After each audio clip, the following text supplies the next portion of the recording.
হুসাইনের সাথে থাকে, বন্ধু ঘনিষ্ঠ বন্ধুর মতো। আস্তে আস্তে সিংহটা বড় হয়। জাতে সিংহ, জাত তো বড় ভয়ঙ্কর জাত। উপযুক্ত বয়সে যখন যে পৌঁছলরি যুবক, এলাকার মানুষের মধ্যে আতঙ্ক ছড়িয়ে পড়ল। এই সিংহ তো এখন অনেক বড় হয়েছে, রাস্তা দিয়ে হাঁটলে পরে মানুষেরা ভয় পায়। যদিও সিংহটা মানুষের কোনো ক্ষতি করে না, কিন্তু দেখলে তো ভয় ভয় ভয় তো পাওয়ার কথা। ওই দেখলে তো ভয় আসবেই।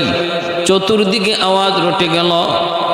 আলী রাদিয়াল্লাহু তাআলা আনহুর কাছে এলাকার মানুষের আইসা বলল, হুজুর আপনার ছেলে হুসাইন, সে যে একটা সিংহ পালে, যে সিংহটার নাম রাখছে হুসাইন, আবু আল হারিস।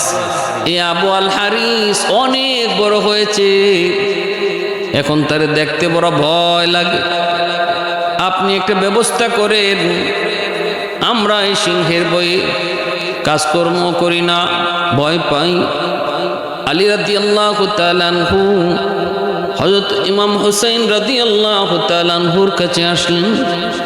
আয়েশা বলতেছে, বাবা হুসাইন, এ বাবা আবু আল হারিস অনেক বড় হয়েছে রে,